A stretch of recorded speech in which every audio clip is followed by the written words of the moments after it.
मित्रांनो आणि विद्यार्थ्यांचे पालक तुमच्या सगळ्यांचं सह्याद्री ट्युटोरियल्समध्ये स्वागत आहे. व्हिडिओ महत्वाचा आहे. व्हिडिओ खूप महत्वाचा आहे. का? कारण सीईटीची तयारी करताना एक प्रॉपर रोड मॅप तुम्हाला हवाय. सर मला करायचा आहे अभ्यास. कसा करू अभ्यास? प्लीज गाईड करा. असे एवढे मेसेज येतायत. मी तुम्हाला सांगू का? व्हिडिओ खूप महत्वाचा आहे. पण माझा एक प्रश्न आहे, की तुम्ही चॅनल अगोदर सबस्क्राईब केलंय का? तर पहिल्यांदा सबस्क्राईब करा. व्हिडिओ नक्की तुम्हाला आवडणार आहे. तुमचा कॉन्फिडन्स मी बूस्ट करणार आहे लक्षात घ्या. या ज्या काही मी टिप्स आणि ट्रिक्स तुम्हाला देणार आहेत ना, त्या तुम्ही फॉलो करणार आहात आणि सगळं सांगणार आहे बरं का मी. सगळं म्हणजे पुस्तकं कुठली वापरायचे, टेस्टचं महत्त्व काय, ऐन वेळेस अगदी परीक्षा जवळ आल्यावर आपली मानसिक अवस्था कशी होते, सगळे मुद्दे मी घेतलेत. माझ्या अनुभवातून मी ते शिकलोय बरं का. हा खूप महत्वाचा आहे अनुभव. हा अनुभव एवढे गेल्या वर्षी तर मला खूप अनुभव चांगले आले. यावर्षी पण मला येतायत मुलांचा रिस्पॉन्स. मुलं सांगेल ते ऐकतायत हे बघून तर फार छान वाटतंय बरं का. बरं मग आता काय? काय काय लिहिलंय मी रोड मॅप कशासाठी? For 100 percentile. बघा तुम्ही म्हणाल सर 99 चं टार्गेट ठेवूया की. नाही 100 पर्सेंटाइल. मी माझ्या आयुष्यात ना जेव्हा मी 11वी-12वीत होतो ना, तेव्हा ही चूक केली होती बरं का. जे म्हणतो ना आपलं, की काय खूप मोठी स्वप्न मी बघत नव्हतो. मी थोडक्यात विचार करायचो बरं का. आणि ती माझी चूक होती. त्यामुळे ही चूक तुम्ही नाही करायची. टार्गेट हेच आहे. किती सांगा? 100 पर्सेंटाइलचं. ओके. बरं एक्झाम फार टफ आहे का? तसं काही नाहीये बरं का बाळांनो. मी तुम्हाला सांगतो, की मॅथ्समध्ये जेईई लेव्हलचे क्वेशन्स येतायत म्हणून एवढी घाबरलेत ना मुलं, की मॅथ्स मला जमणारच नाही असं त्यांना वाटतंय. आणि ना काय होतंय, की तयारी नसताना फुल लेंथ पेपर सॉल्व्ह करायला जर तुम्ही घेतला किंवा बघायला जरी घेतला, तरी तो भयानक वाटतो बरं का. तर ती चूक करायची नाही बरं का. मग चला मी आता सुरुवात करतोय ह्या व्हिडिओला. पहिला जो पॉइंट आहे माझा तो आहे बेसिक नॉलेज. बघा, मी क्लिअरली सांगतोय. आपल्याला 100 पर्सेंटाइल मिळवायचे आहे. मग फिजिक्स असू दे, नाहीतर केमिस्ट्री असू दे, नाहीतर मॅथ्स असू दे. तुम्हाला प्रत्येक सब्जेक्टचं बेसिक नॉलेज पाहिजे. म्हणजे काय? एक्सप्लेन करतोय. मी अगोदर पण हे बोललोय बरं का, की टॉपिक असतो कुठलातरी डेरिव्हेटिव्ह. टॉपिक असतो कुठलातरी ॲप्लिकेशन ऑफ डेरिव्हेटिव्ह. मग ॲप्लिकेशन ऑफ डेरिव्हेटिव्हमध्ये तुम्हाला एखाद्या कर्व्हचं इक्वेशन दिलेलं असतं. त्या कर्व्हला टिपिकल एका पॉइंटवर टॅन्जंट त्याचं इक्वेशन विचारतायत. म्हणजे कर्व्हचं इक्वेशन दिलंय, त्याचं डेरिव्हेटिव्ह काढलं. ओके, की त्या टॅन्जंटचा स्लोप मिळतोय. पॉइंट दिलाय, स्लोप आला का? Slope point form. टॉपिक कुठला आहे? Straight line. मग हा जो स्ट्रेट लाईन टॉपिक आहे ना, त्याची गरज सर्कलमध्ये पण लागते, वेक्टरमध्ये पण लागते. खूप ठिकाणी त्याची गरज लागते. म्हणजे काय? आता 10th स्टँडर्डला सिमिलॅरिटी होतं. Okay, ratio of corresponding side असतील. पुन्हा अँगल बायसेक्टरची प्रॉपर्टी असेल. तुम्हाला सांगतो ह्या सगळ्या गोष्टींची गरज लागते. माहितीये का, की आपण टॉपिक मधले तेवढेच फॉर्म्युले करून जातो. आता circle, centre radius form, diameter form, parametric form. पण नाही बाळांनो, स्ट्रेट लाईन मधले बरेचसे फॉर्म्युले तिथे यूज करावे लागतायत. क्वाड्रॅटिक इक्वेशन यूज करावं लागतंय. म्हणजे तुम्हाला काय करावं लागेल सांगतो. सेंट्रिपिटल फोर्स म्हणलं की तुमच्या डोक्यात पटकन येतं mv² किंवा mr ओमेगा स्क्वेअर. पण सांगू का? p²/mr L² आणि एम-व्ही ओमेगा हे सुद्धा सेंट्रिपिटल फोर्सचे फॉर्म्युले आहेत आणि ही जे आहे ना, हे 2 सीईटी मधले पी-वाय-क्यूज आहेत. Which of the following gives centripetal force? मग सांगतो हे बेसिक तुम्हाला आलं पाहिजे की नाही? म्हणजे नुसते तेवढेच फॉर्म्युले येऊन तुम्हाला चालणार नाहीये. तुम्हाला सगळ्या गोष्टी माहिती पाहिजेत. ओके. म्हणजे बेसिक नॉलेजचा पहिला पॉइंट तुमच्या लक्षात आला. की पूर्णपणे बेसिक आपण अभ्यास केल्याशिवाय यश मिळणं कठीण आहे. मग काय माहितीये का? मग आता केमिस्ट्रीमध्ये मी तुम्हाला सांगतो ऑर्गॅनिकची भीती वाटते. अरे पहिला आय-यू-पी-सी नॉमेनक्लेचर करा. त्याचं क्लासिफिकेशन, डेफिनिशन, आय-यू-पी-सी नॉमेनक्लेचर ह्या गोष्टी पहिल्यांदा करा. डायरेक्ट तुम्ही रिएक्शनकडे गेल्यावर कसं होईल? आलं का लक्षात? त्या क्रॅश कोर्समध्ये आपलं नॉमेनक्लेचर सगळं कंप्लीट झालंय, आहे की नाही? मग तुम्हाला ते सोपं वाटणार आहे ऑर्गॅनिक. खूप सोपं वाटणार आहे.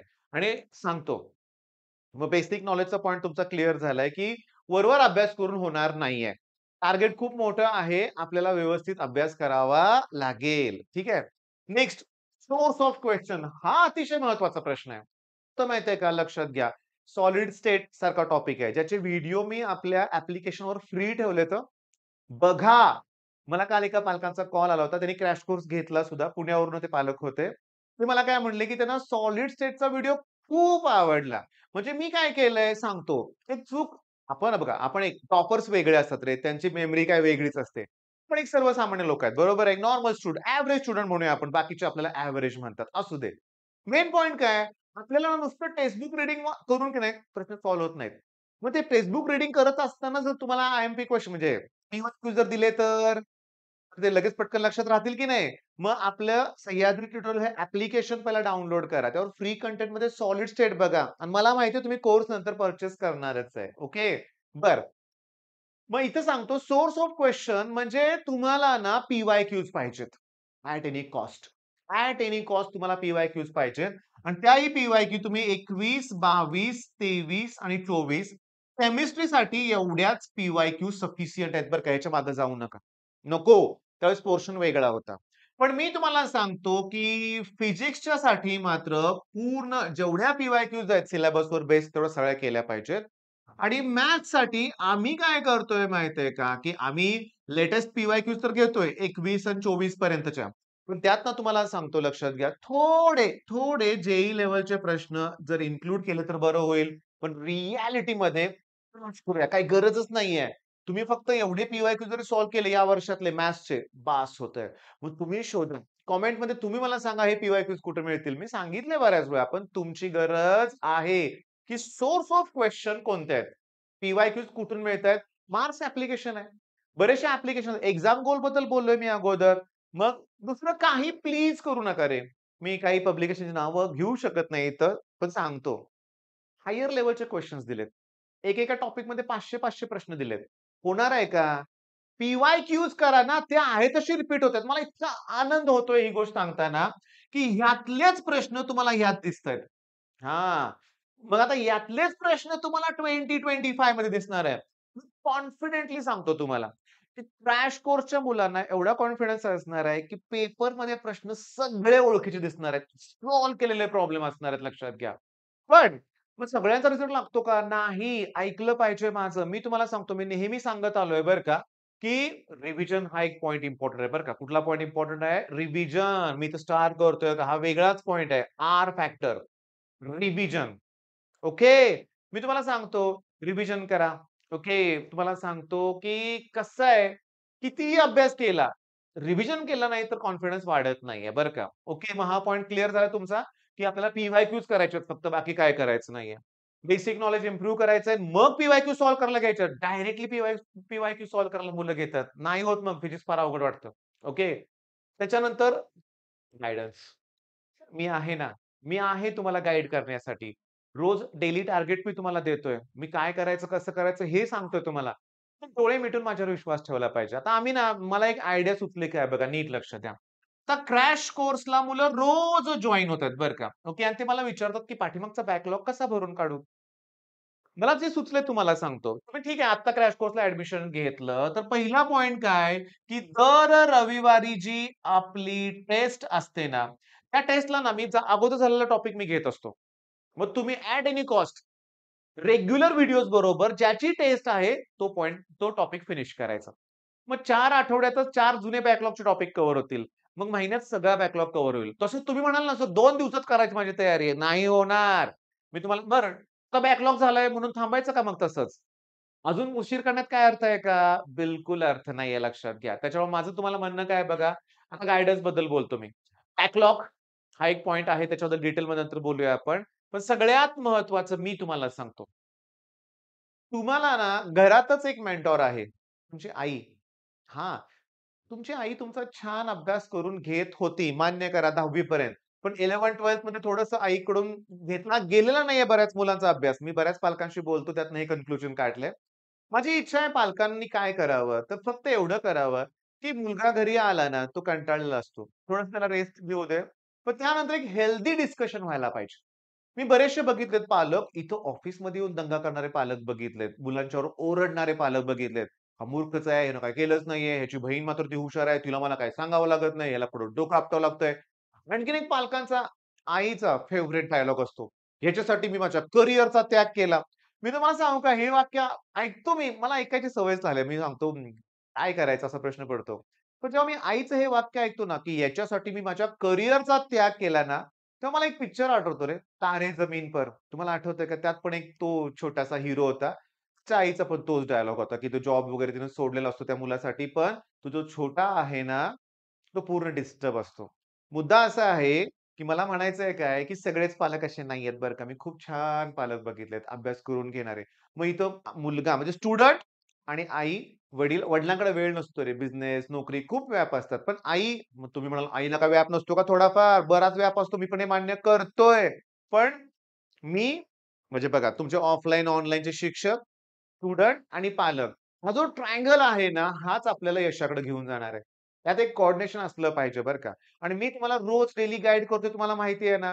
रोज सकाळी मी आता ठरवलंय बरं का, की सकाळी 5 वाजता आणि 8 वाजताचे व्हिडिओ झाल्यानंतर संध्याकाळी 7 वाजता वेक्टर आहे. मला वाटतं 9 ला व्हिडिओ द्यायला सुरुवात करावी. कारण दुपारी वेळ नाहीये मुलांच्याकडे बघण्यासाठी. व्ह्यूजवरनं कळतंय मला. ओके. मग मी रात्री व्हिडिओ द्यायला सुरुवात करेन. ओके. बरं आता हा इम्पोर्टंट पॉइंट आहे. मी लास्ट इयरचं एक्झाम्पल देतो. ग्रामीण भागात कागल, तिथं तळंदगे या भागात ना मी 2 वर्ष 11-12 चे क्लासेस घेतले बरं का. एकच बॅच घेतली आम्ही बरं का. पूर्णपणे मराठी मीडियमची मुलं होती ऑलमोस्ट. 26 पैकी 13 मुलं 90 पर्सेंटाइलच्या पुढे गेली. ओके. 97, 90 97.97 पर्सेंटाइलची सुद्धा मुलं आहेत तिथं. 10वी खूप खूप कमी मार्क आहेत, पण पर्सेंटाइल छान होतं. पण एका स्टुडंटकडनं खूप अपेक्षा होत्या. अगदी 99 अगदी 99 कोणकडे जाईल असं होतं. नाही पडले. 94च पर्सेंटाइल पडले त्या स्टुडंटला.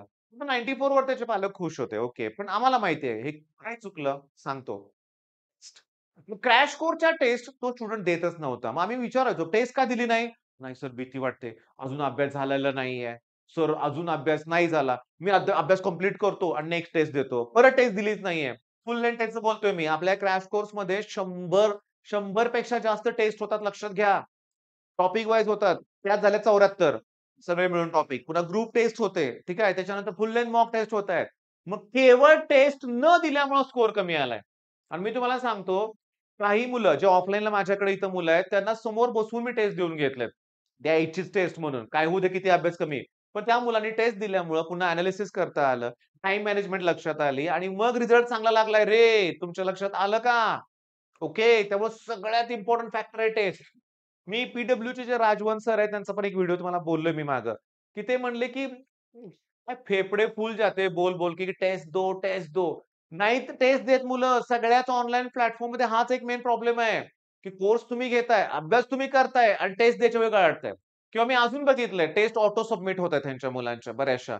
"सर असं झालं, तसं झालं, टेस्ट ऑटो सबमिट झाली." आता काय माहितीये का टेस्ट देताना प्रामाणिकपणा पाहिजे. हां, टेस्ट देताना पाहिजे प्रामाणिकपणा.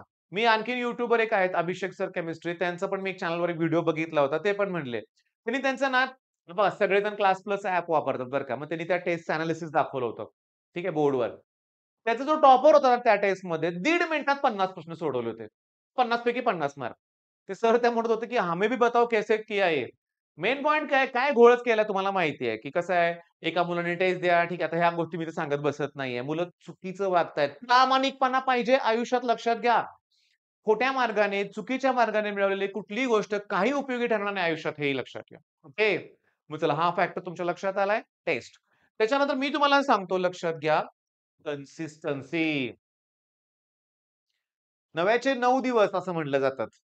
सुरुवात करतोय मोठ्या उत्साहात, करतोय सगळं. पण काही वेळानं काय होतं कुणास ठाऊक सगळंच फुस होऊन जातं. मग माझा बॅकलॉगच आलाय, होईल का? मला डिप्रेशन आलंय, मला तणाव येतोय. मला अजून आठवतंय एक विद्यार्थी बरं का, त्याचे पालक आले होते आणि तो विद्यार्थीला पालक मला म्हणले, "तो विद्यार्थी हट्ट करतोय, की मला ना सायकियाट्रिस्टकडे घेऊन जावा." आता हे मानसोपचार तज्ञ बघा शब्द जरा उच्चार करायला माझ्यासाठी कठीण आहे. म्हणे, "मला तणाव आहे" म्हणे. अरे कुठला तणाव? काही नाही. शून्यातून अभ्यास होऊ शकतो. नाही केला आत्तापर्यंत ना, आत्ता कर ना तू अभ्यास. होऊ शकतंय. कन्सिस्टन्सी पाहिजे परीक्षा होईपर्यंत. नाहीतर मी तुम्हाला सांगतो तुमचं लगेच मग दिवाळी आली, चाललं गावाला. ओके. कुठला एखादा सण आला, मला सुट्टी पाहिजे. ओके. हे, ते. मी तुम्हाला सांगतो, मी माझ्या आता उदाहरणं देतो महत्त्वाची बरं का. की माझ्या मुलाचंच पहिलं उदाहरण देतो, की मनीष 12वीत असताना कुठेही कुठल्याही फंक्शनला आमच्याबरोबर नाही आला. नाही आला. तुम्ही जावा, मी अभ्यास करतो असं म्हणायचा तो. मी म्हणायचो त्याला, "जाऊया का? येतो का?" "नाही." नाही म्हणजे नाही. एक्झाम होईपर्यंत नाही कुठेही हां.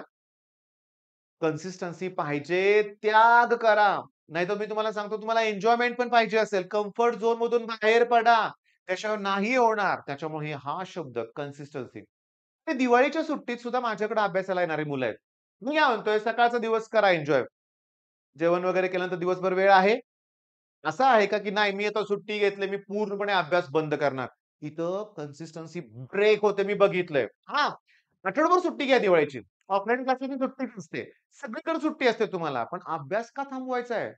मी सांगतो ड्रॉपर टू टॉपर बॅच आत्ताच सांगतो मी, दिवाळीसुद्धा सुट्टी देणार नाही तुम्हाला. सगळं शेड्यूल तयार असणार आहे. मग घेतलाय कशासाठी मग? तुमच्या लक्षात आलं? कन्सिस्टन्सी पॉइंट इम्पोर्टंट आहे. आता हे इम्पोर्टंट आहे. Mental health. मी बघितलंय सी जशी जवळ येईल ना, तसा तणाव वाढत जातो. कुणाचा माहिती आहे का? टॉपर्सचा म्हणूया आपण.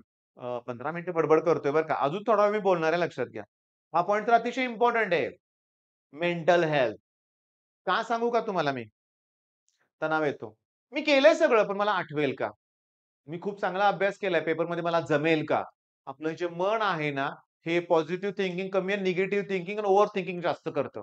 ह्याच्यावर कंट्रोल ठेवायला जमलं पाहिजे. मेडिटेशन करा. हां, मी तुम्हाला सांगतो मेडिटेशन खूप इम्पोर्टंट आहे. मन शांत होतं. एक सांगू का? आता तुम्ही खूप लहान आहात बरं का. मी तुम्हाला सांगतो, आता मी तुमच्यापेक्षा वयानं खूप मोठा आहे की नाही. माझं एकच म्हणणं आहे. कुठलं? या जगात सगळ्यात आनंदी कोण असेल तर तो मी आहे. हां. पण मला माहिती आहे, की मी काहीतरी बिझनेस करतोय. ठीक आहे. काय म्हणजे आपला हा कोचिंगचा बिझनेसमध्ये आहे. मी माझे ऑफलाईन क्लासेस आहेत. मी एवढा धडपडतोय ना, मी एवढा खुश काय माहिती आहे का? कारण मला माहिती आहे, की ह्या पुढच्या 15-20 दिवसात जे 8वी, 9वी, 10वी ची मुलं आहेत ना, त्यांच्या 10-15 दिवसांनी ना सेमेस्टर सुरू होणार आहेत. त्यांची एवढी परफेक्ट रिव्हिजन सुरू आहे ना आमच्या इथं आणि मला ह्या वर्षीपासून मी काय करणार आहे माहिती आहे का? की 8, 9, 10 ची मुलं त्यांचं maths, geometry, algebra, geometry, science 1 कुठला पेपर असू दे. मी क्लासमध्ये त्यांच्यासाठी अभ्यासाची सोय करणार आहे. मला माहिती आहे लहान मुलांच्यावर थोडीशी कन्सिस्टन्सी नसते. त्यांना खेळायचा मूड असतो. पण मला माहिती आहे त्यांच्यावर आणि मुलं तयार आहेत आमची बरं का. तो रिझल्ट खूप चांगला लागणार आहे. म्हणजे तुमच्या लक्षात आलं का? मी कायम पॉझिटिव्ह विचार करतोय. काय होतं टेस्टमध्ये जर बघितलं तुम्ही तर सांगू का तुम्हाला ग्राउंड रिॲलिटी माहीत नाहीये. मी परवा 9th स्टँडर्डच्या बॅचमध्ये एका मुलाला हा प्रश्न विचारला. साताऱ्यातल्या बेस्ट स्कूलमध्ये त्याचे वडील त्या स्कूलमध्ये पण लाखो रुपये फी भरतात. तो आता माझ्याकडे क्लासला जॉइन झालाय. आत्ता जॉइन झालाय. त्याला हा प्रश्न विचारल्यावर तो म्हणला, "ए सर असं कुठं असतंय व्हय?" मी म्हटलं, "म्हणजे?" "सर 6 - 2 पाहिजे ना." छोट्यानं तर मोठा, "अरे 9th स्टँडर्डचा मुलगा हा विचारतोय प्रश्न." तरी पण मी तुम्हाला सांगतो, याच मुलावर मी कष्ट घेणार आहे, याच मुलावर. मी तुम्हाला सांगतो जो म्हणला ना, "असं कुठं असतंय व्हय?" त्याला तर मी एक्सप्लेन केलं, पण त्याच्यावर अजून मी त्याला एक्सप्लेन करणार छान. अभ्यास करून घेणार आहे आणि तो येतोय. माझ्या इथं यायला मुलांना आवडतंय. याचं रिझन आहे, की चुकला तर मी इन्सल्ट करत नाही, खिकसत ओरडत नाही, पुन्हा एक्सप्लेन करतोय. मुद्दा काय? Mental health. मी माझी एक्झाम्पल तुम्हाला दिलेत. शांत राहायचं. चिड करायची नाही. पहिला मी खूप करत होतो, आता नाही करत. आणि सांगू का तुम्हाला मी, रिझल्ट पण छान लागतोय, सगळ्या गोष्टी चांगल्या होतात. मग तुम्ही कशाला टेन्शन घेताय? अजून तर तुम्ही सिंगलच आहात, बरोबर आहे ना सांगा? मग एवढं त्या अभ्यासाचं टेन्शन घ्यायची काही गरज नाहीये. तुमचं मानसिक स्वास्थ्य जपा. साठी आरोग्य पण व्यवस्थित पाहिजे. हेल्थ इम्पोर्टंट आहे. मी तुम्हाला सांगू का, जिमला जाऊन ना, मुलं ना वेट ट्रेनिंग वगैरे करतायत, फार हेवी व्यायाम करतायत ना, मग त्यावेळेस तेवढी रेस्ट घेणं पण गरजेचं आहे. नाही मिळाली तर मग डिस्टर्बन्स आहे. तर माझं म्हणणं आहे, की तुम्ही सांगू का योगासनाकडे वळा. सूर्यनमस्कार सगळ्यात बेस्ट आहे आणि त्यांना मेंटल हेल्थ पण चांगली राहील. राहील आणि ठेवायची आहे आपल्याला. मी तुम्हाला सांगतो ॲट द एंड चला शेवटचा पॉइंट. मगाशी मी बोललोय. मोठं एम ठेवा. एकच एम आहे कुठलं? माझ्या ऑप्शन फॉर्ममध्ये एकच कॉलेज असणार आहे आणि ते मी मिळवणारच आहे. तेच माझं टार्गेट आहे. बस दुसरं काही गरज नाहीये. बरं, मग हे पॉइंट्स मी जे डिस्कस केले ना, um, mental health, consistency, test, guidance, source of question, basic knowledge आणि हा जो तुम्हाला रोड मॅप मी देतोय ना, प्लीज फॉलो करा. हां, तुम्ही सगळ्या गोष्टी यातल्या फॉलो करण्याचा प्रयत्न करा. टेस्ट द्या, ओके, कन्सिस्टन्सी ठेवा, मेंटल हेल्थ व्यवस्थित ठेवा, एक्सरसाइज पण करा. मोठं ध्येय ठेवा, मग का नाही चांगले मार्क मिळणार? जे मोठं टार्गेट ठेवतो ना, ठीक आहे ते नाही मिळालं, पण त्याच्या जवळपास तर गॅरंटीनं पोहोचणार ना आपण. ठीक आहे, मग अजून तुमचे सजेशन काय असतील कमेंट बॉक्स आहे आपल्यासाठी फ्रीमध्ये. चॅनलला सबस्क्राईब तर केलं असेल. व्हिडिओ तुम्हाला आवडल्यामुळे लाईक तर नक्की एवढा इतका वेळ व्हिडिओ बघताय ना, लाईक नक्की करा आणि मगच व्हिडिओ थांबवा. All the best.